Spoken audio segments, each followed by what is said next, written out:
All right, Milo, today we're going to be talking about how to synergize your downswing with the calm center of mass back and the lead side out of the way.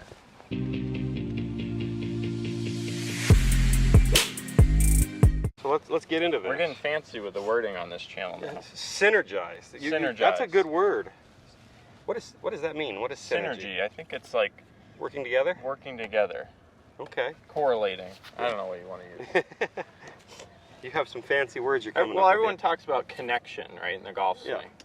and making sure things are moving together, working together. We don't want things getting trapped behind. We don't want things throwing out, right? I hate the idea of connection, but I do like the idea of synergy. So let's go with that. Yeah, you're more of a sling guy, we'd like to say. Yeah, I don't want to feel connected. That's like Yeah. connected. No Yeah. thanks. Yeah. Okay. So, well, what does that mean? First of all, what does it mean to get the center of mass back? Right. So the club head, we've had several videos about this. We talk about hand path, right? So our hand path isn't actually necessarily where our hands get way deep behind us. A lot of people try to shallow it that way. Yeah, that's right. I was gonna just get Or into that. they get the arms down a lot. Yeah, Now that can be a matchup for certain grips. Yeah, it's a matchup. It's not our preference, but you can play really good like that. There's plenty of guys who do have a lot of this in their golf swing and match it up. Not my preference. I want a baseball swing. The center of mass, which is kind of right there. We don't want that to be going this way early. We want to make sure it is going back and kind of getting in line with the direction my body is slinging energy. So more or less, it's sort of, if you're in your correct posture, Yep. it's more or less cutting you in half in the downswing, Yes. right? Bisecting you. It's cutting It our might torso. be a little steeper than that, but Yeah. if we're coming down and cutting our necks off, which we see a lot, Yeah, like most of the time, then the center of mass is not getting back. and we got some issues with rotation and flipping probably. And tilts are going to have to get, if this club's coming down like this, then I'm going Right. to have to do some things with my bends. I mean, if you were playing t-ball or baseball, right? Most of you would know to swing the bat like this, right? Yep. And that bat, more or less, is cutting my upper center in half. Yes. Yes, Not, yes. I wouldn't swing the bat this way. Or vice versa, I wouldn't swing it that way. We should actually clip in a little post that I did of me and Josh Donaldson. I flipped us both so our Okay. torsos are, have you seen that one? I think so, yeah. Okay, we'll have Yeah. to find it. But me and Josh Donaldson are on the same inclination. So I stood me up to vertical. Yep. And I put him at vertical. And you can see that my golf club and his bat are working exactly, it's identical. I think there was a post you put up too with Cameron Champ where you did something similar, right? Cameron Champ Probably. on that was really old, yeah. But I Okay. did, yeah, those were I'll both. find a couple posts that we can throw in here. Yeah, so those will show that the center of mass is working back, so it's in basically right here, cutting you in half, and then you're using your turn like this. Yep. Okay, so lead side out of the way. So let's talk about that. So now we've swung the club up. The center of mass has fallen where we need it, so it's lined up. So if I stood up, you can see that's cutting me in half. Now, how do I deliver that to the ball? Do I go like this? Sure. If you wanted to go that way, into the desert. Yeah. Or I could just get the front side out of the way. Yep. So that mic that's in your left pocket right there, Yeah. I'm seeing that get all the way back to about pointing here at impact. Yep. So that front left pocket is really pointing back towards me now. Yes. And the club is still arriving from the inside. And that's where I think people get a little off, is that we're talking about this rotational golf swing, and they think that we're always swinging left, and the club's coming from the outside. Well, that would be getting kind of top heavy, sequencing the top in this way and not allowing your rib cage to have any bends. Yeah. So what you just demonstrated there, your right shoulder came in high. It's not symmetrical. When I Yeah. turned back, I've got this symmetry here. Well, as I unwind, I want it to match up on the other side. And the comm also is getting out. Well, it has to. If I'm here like this and I spin my top half, Yeah. that's going to go out. And then I'm going to do some crazy stuff coming down to save it. Yeah. And nothing good's going to happen. Because there's a couple ways to kick it out, right? We can throw, so right arm probably overextends a little early, and then or we're throwing the wrist. Or usually those two go together. Right. Or like you said, you get the right shoulder kind of high and out. Yes. So either way, if you can just think about, okay, I've gotten this club in this position where my wrist is bent back, the center mass is back behind me, and figure out how to turn into the ball with that staying back. This staying back. Now it's going to deliver from the inside. And you got to force yourself to turn out of the way. Yeah. So that's the key matchup we really promote on this channel if you've watched our other videos.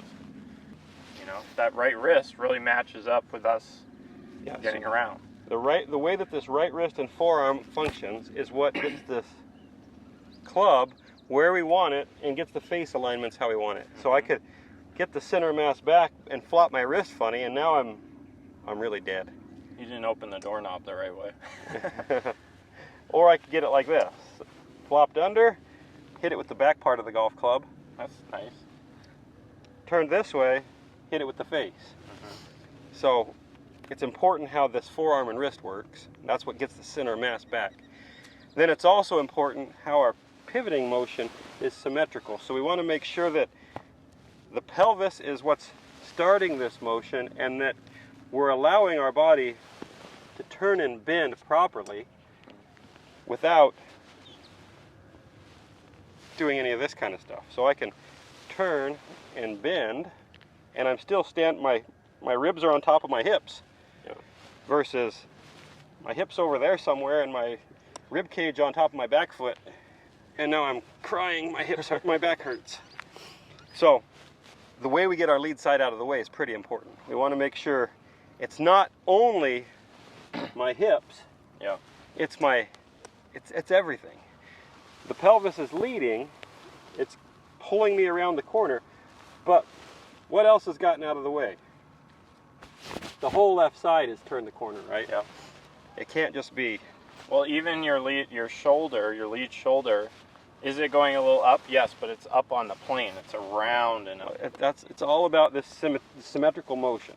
Yeah. We don't want to see really, really steep now. Yeah. And we also don't want to see, now it went two around and this one went two out. So we have to figure out how to make our bodies pivot with symmetry. If we can have symmetrical motion, it's simple. Yeah. And that calm back, that happens not just because we're holding angles, but because that lead side gets out of the way. That pivot gets it staying back as long as we're not pulling or throwing. It's just like that toe move you always talk about. Yeah. Well, for me, it all goes back to just swinging a stick like I grew up, a baseball bat. I would never, ever take the center of mass of the baseball bat, which is the barrel, and go this way. It always would go back so it's lined up to cut me in half like this, boom, and then delivers out into the ball. Golf's the same, pretty much. So here's a little drill I do sometimes, especially with driver actually, because even driver especially, we want to feel like it's a little bit more of that around motion, right? So one exercise I'll do with people is have them actually make some little baseball swings where they get that center mass back to the right, they turn, and then swing it off around, and then they figure that out, and then they get in here, and all they've really changed is their posture to get down to the golf ball and make that same move where that club more or less is cutting them in half, right? So I might even start here, so it's cutting me in half, get in my bend here to get down to the ball, and chip one out. It's perfect. That's a fun little exercise you can ball.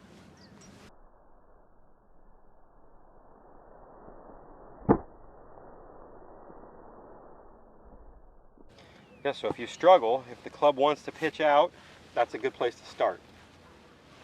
Get the center of mass where you want it, deliver. Start with it level, because you'll feel, oh shoot, that feels really stupid. Why would I want to do this? Well, you could seriously, like, you could even put this club on a table and get it to your right with your hinge, turn, and then get it back on the table with your turn. Yeah. Now the club's going to move a little closer to you. Yeah, just a little. Because of this hinge. So that's where you got to figure out, how am I going to get down to the golf ball? That's why we have a little bit of that down as well. That's why we add a little hip flex, a little knee flex, a little flex in the spine. Everything is kind of compressing to the ground so we can accommodate that in the strike. All right, guys, so get that calm, back, and then clear the lead side for those home runs, right? Yeah, you hit some bombs. And compress those irons nicely. So that's a key matchup we talk about a lot on this channel. Hopefully that elaborated on it a little bit more. And or confused you more so you'll come back. Either way, if you're coming back, make sure you hit the subscribe button. And if you need that one-on-one help, which we truly recommend, because everyone is looking for their own matchups, their own path to improvement, come over to milolionsgolf.com. We give you guys monthly analysis and so much more. So check it out with the links after this